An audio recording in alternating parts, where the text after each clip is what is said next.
Whitfield of Whitfield and Associates. Today I'd like to talk to you about why you need a church membership database. Now, the number one reason you need a church membership database is to issue IRS compliant contribution statements. Now, here's why.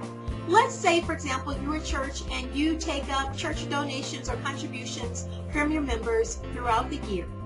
And you've got somebody in the administrative area that is kind of keeping track of it the best way that they can.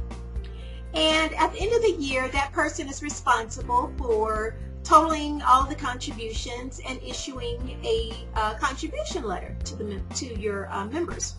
And let's say your letter goes something like this. Dear Amy Johnson, thank you so much for your contributions through the year. They've been a blessing to the church. And your total contributions this year were $3,275.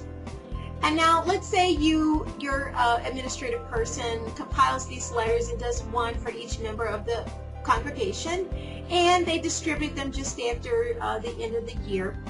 And let's say, for example, you've got member Amy Johnson. Now, she's got her contribution statement, and she's preparing her tax return, and she itemizes. She completes Schedule A to itemize her deductions. And let's say, she's going to do all of her claiming of the different deductions she can take, and she's going to include her contributions to the church. So she completes her tax return, sends it off, gets her little refund, and she's happy going on her merry way. But now let's say about 6 months to a year later, or maybe just a little bit later, she gets a letter from the Internal Revenue Service. And the letter goes something like this. Dear Amy Johnson, we're reviewing your return. We need you to provide documentation for the deductions that you claimed on Schedule A for itemized deductions. Now, Amy's pretty organized. She kept up with all of the paperwork that she used to prepare her tax return. And so she goes through, she makes her copies of her property tax bill, she makes copies of her mortgage interest statement, and she's got her documentation for her state tax deduction. And for her contributions, she includes her letter that she received from the church. And so she makes her copies, sends it in an envelope, sends it out to the Internal Revenue Service, and considers it pretty much a done deal. So later she gets, maybe a couple months later, she receives a letter from the Internal Revenue Service. And this letter goes a little something like this. We've reviewed your information, and we are adjusting your return. We're making the following adjustments to your return. And for Schedule A, they're indicating that they have removed the contributions that she claimed on her tax return for the church, for the charitable donations. And they've gone on to compute the additional taxes. Now, Amy happens to be in the 15% tax bracket, so that's costing her an extra $491, and plus they added some additional interest to that.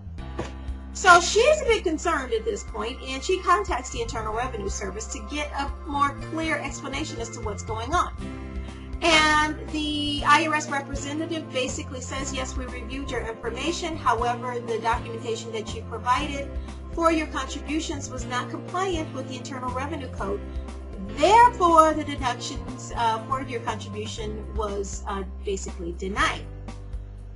And the representative goes on to say, if you want to appeal this, you can submit, other documentation. Well, Amy didn't have other documentation. Amy just kept the letter that, the church had given her. So now, obviously, what's she going to do? She's going to contact the church. She's furious, so she contacts the church. She might talk to the pastor or the administrator or whatever, and she's like, okay, what is going on there? I'm making contributions to the church, and the IRS is telling me that this letter that you gave me, is not sufficient. It's not, it's not compliant with some Internal Revenue Code now, and, they're not allowing me to take a deduction.